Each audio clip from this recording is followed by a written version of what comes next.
Nisi Heddu, Warakasi Adu, Andutisi Oda, Alabada Bungabruma, Namumani Siru, Alabada Bungabruma, Namumani Siru, Nualaba Ikamna, Kakadu Hangahu, Gamesadu Lukamna, Wasokalfu Kandu, Ufarene Alkamna, Kumkumile Nadu, Ufarene Alkamna, Kumkumile Nadu, Barodile Oromo, Bilisuma Jelani, Waranasa Kabate, Wat Madama Chisali, Bilawasa Karate, Matadi Naisa, Marmaraka Chisali, Dutikama Paratu, Biyamiti Gerani,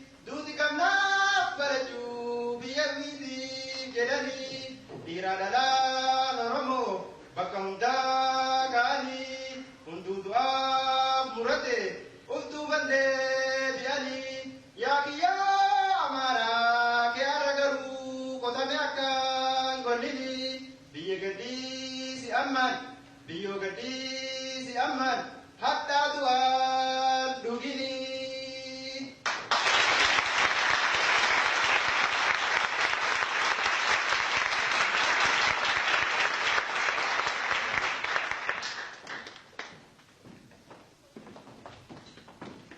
Compatriots, friends and guests, on behalf of the Central Committee of the Oromo Liberation Front, on behalf of our heroic combatants and the toiling Oromo masses, and finally on my own behalf, I bring you warmest revolutionary greetings. I bring special greetings to the leadership and entire membership of the Union of Oromo Students in North America on this historic occasion of the 10th anniversary of the formation of their union. I would like to take this opportunity to congratulate them on this occasion and wish them success in the serious task of evaluating past experiences and in charting future courses of action. The Oromo Liberation Front, and indeed all Oromo nationalists, join you in this celebration and are certain that you will achieve ever more victories against the enemies of our people.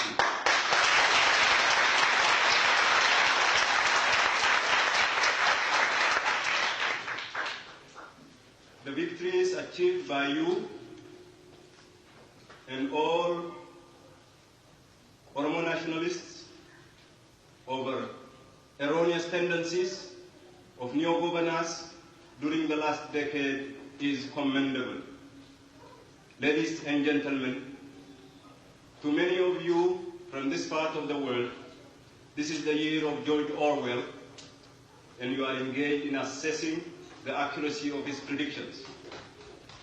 And to us Africans, this year has an additional significance as it marks the 100th year since the convening of the notorious Berlin Conference at which the imperialist powers partitioned our continent amongst themselves. This conference, or the resulting European colonial domination of Africa, is relatively well known. What is not so well known is the fact that an African state, namely Ethiopia, was a party to the partition of Africa and emerged as a colonial power herself. Almost all African peoples have succeeded in reversing the decision of this conference, of the Berlin Conference, in the period after the World War II. To them, direct alien rule is a thing of the past, and they view classical colonialism with only academic interest. However, to us, the inhabitants of the Horn of Africa, and to our brothers in South Africa and Namibia, colonialism continues to be a painful reality. We, unlike other African nations, remember this year as a conclusion of a century of colonial rule.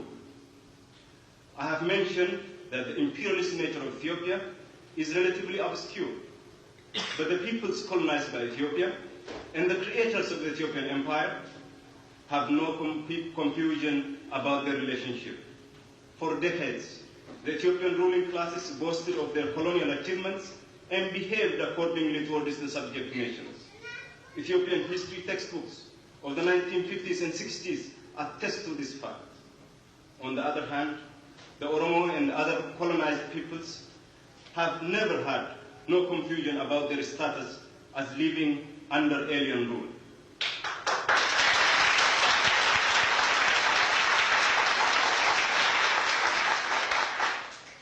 And indeed, our people view this century as the darkest period in their history. The reinterpretation of Minilich's conquest of our countries as, quote, the reunification of Ethiopia, unquote, is quite a recent phenomenon. It is one of the most recent tricks by the Ethiopian ruling classes to hide the true nature of their empire. But the relentless struggle of the Oromo and other oppressed peoples against Ethiopian colonialism will eventually expose Ethiopia's true nature, as it will lead to the realization of freedom for the oppressed and peace and stability in the whole region. Time does not allow us to show the uninterrupted nature of Oromo people's struggle for independence and national survival. In short, ever since we fell under Ethiopian colonialism, barely as a decade had gone by without one Oromo region or another rising up in arms to throw off alien rule.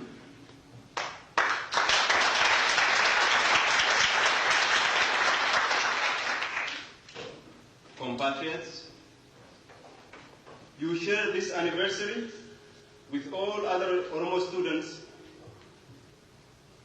whose struggle is a manifestation of our people's aspiration for freedom and emancipation. Like your service, the Oromo Students' Union in Europe is also celebrating its 10th anniversary. Similarly, Oromo students at home are celebrating their 10th year of struggle under extremely difficult circumstances. When you organize such a gala night to celebrate this important chapter in the history of Oromo students' movements, I implore you to remember your counterparts at home who continue to defy fascist persecution and persevere in furthering the cause of our people at the tremendous risks to their lives.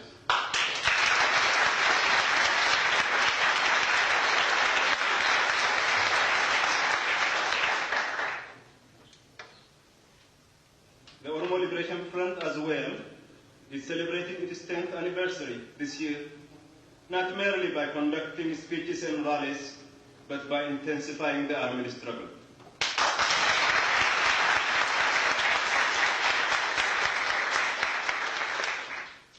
As you all know, decades of Oromo resistance to Ethiopian colonial domination and economic exploitation culminated in the formation of our front in 1974.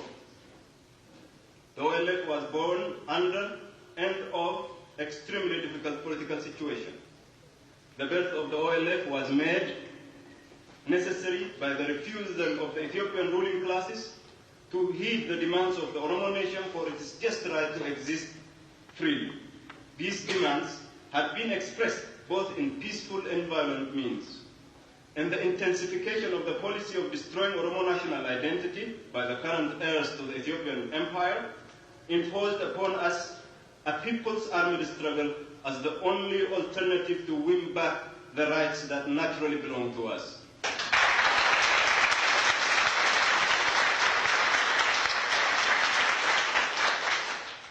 That is the right to determine our destiny. The difficulties of the Oromo nationalist movement is further compounded by the ambition of a neighboring country to exploit our people's aspiration for freedom to achieve self-aggrandizement.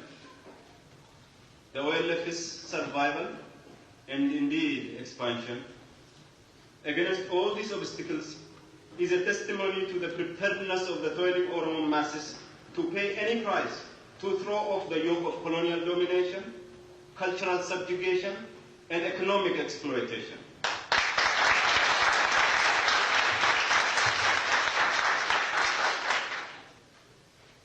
It's an emphatic testimony to the fact that the Oromo masses have said no to colonial domination perpetrated under the fake issue of unity of Ethiopia. And the forces aspiring to partition our country should soberly view our determination to regain freedom and should realize that no people once on the road to emancipation will accept exchange of masters.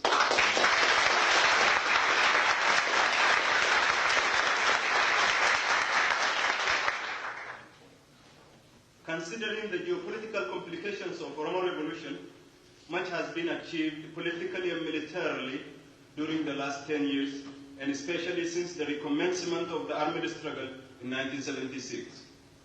From a tiny force deployed in the Charkan Mountains at the time, the number of our fighters has now grown to thousands operating in the regions of Arge, Arsi, Bale, and Wallaka. We consider this as an achievement of our masses and above all of our martyrs, whose selflessness continues to be a source of courage and determination for the living.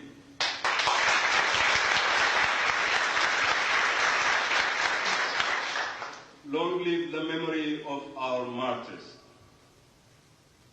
Yet, we should not for a minute forget that much needs to be done at home and abroad. At home, we should and are exerting an all-out effort to expand into new areas where our fighters and politics has not yet reached. The organization of our masses should develop both in quality and in quantity. We must always be ready to combat the enemy's new political moves. This is especially important abroad than at home, for I can assure you that the ruling Ethiopian military junta is completely exposed for the fascist colonial government that it is. No government has ever so consistently and so persistently taken steps that lead to its being discredited. It has frequently resorted to outrightly cheating our people of the fruits of their labor, including their young ones. This is superimposed over the most rapacious exploitation of our masses, even by the standards of previous Ethiopian colonial regimes. Taxes were increased by hundreds of percentage points. In addition, the ordinary man has to continuously contribute money and property on a numberless of occasions and activities. Contributions in the name of war-affected areas. Contributions in the name of drought-affected communities. Contributions in the name of returning refugees. Contributions to build the local headquarters of the Commission for the Organizing of the Party of the Working People of Ethiopia. And contributions on and on. And in order to carry through such uninterrupted robbery of our people, the colonial bureaucracy has to devise all methods. No trick is too vulgar. No type of coercion is unacceptable. And if need be, armed means to rob entire communities of their cattle, grain, and property is allowed. The end result is the total bankruptcy of Ethiopian colonialism.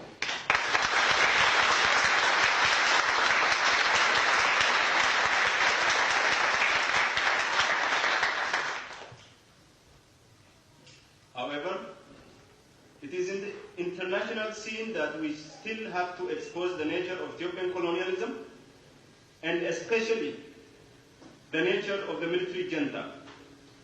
We are surprised to realize that some of the recent actions of the Ethiopian military junta is given significance abroad, namely its declaration of the formation of the Institute of National Studies and the ongoing preparation to declare the so-called Party of the Working People.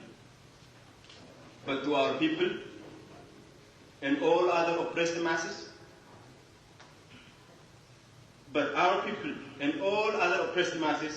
do not distinguish these from the junta's all previous actions and declarations, which only resulted in more misery for our people and in more power for the military junta. The Ethiopian ruling classes have a long tradition of swindling the world public to win political support and economic aid by promising reform. But in all cases, this political support and economic aid not only resulted in the perpetuation of our people's misery, but in fact, in its intensification. And the present regime has found in the international concern for the hardship of famine-affected communities a golden goose. Unlike its predecessor, that covered up the death by starvation of hundreds of thousands of our people to defend its image, the present regime is trading with humanitarian assistance in the most obnoxious manner. It is raising aid abroad, not because of its concern for the lives of the people, but to feed its ever-expanding armed forces and to entice people into its protected hamlets.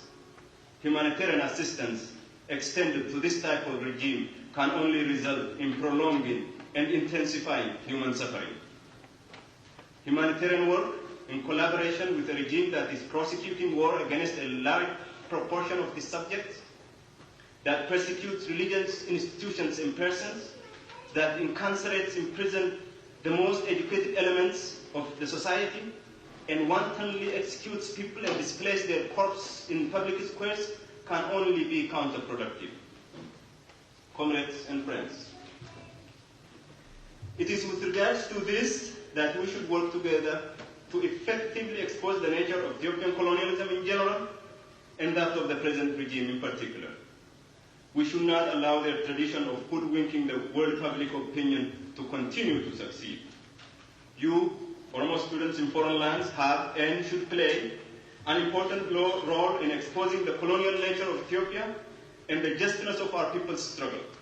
Much has been achieved with regards to this, but much more needs to be done.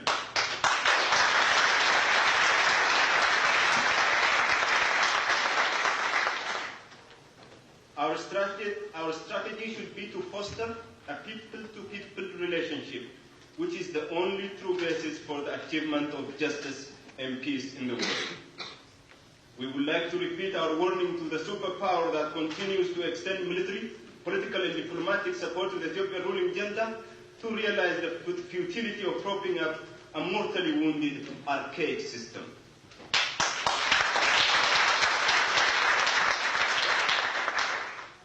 Similarly, the other superpower that is trying to woo the junta by extending economic aid should realize that Ethiopian colonialism cannot be made viable by any amount of economic assistance. The future of the region lies in the hands of the people who are fighting for self-determination, independence, and social emancipation.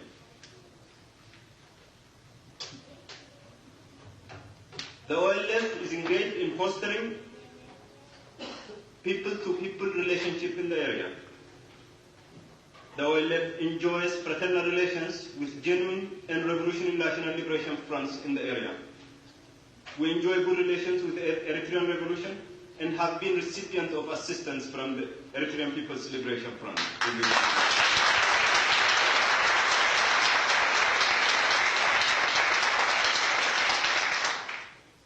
Similarly, friendly relations exist between our front and the Tigray People's Liberation Front.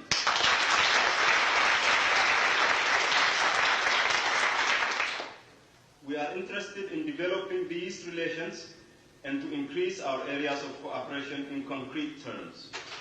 We consider that the growing level of our cooperation will culminate in the formation of a united front. This is why the OLF published its stand on the issue of a united front and continues to explore ways of realizing it soon.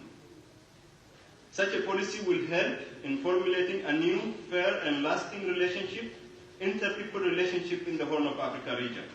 And the success of this process is inevitable.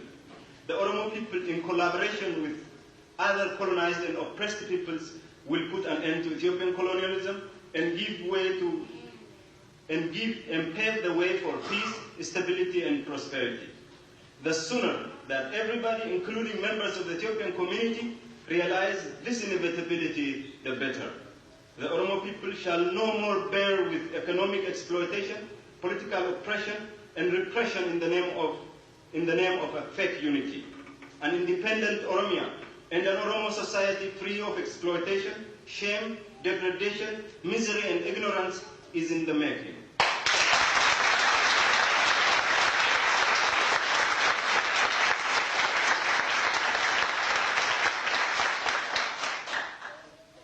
Once more, let me conclude by congratulating the members of the Union of Oromo Students in North America for organizing this event on the occasion of their 10th anniversary.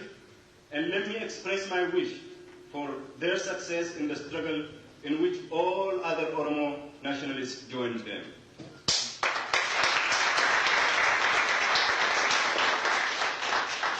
Down with Ethiopian colonialism, down with imperialism, Oromia shall be free.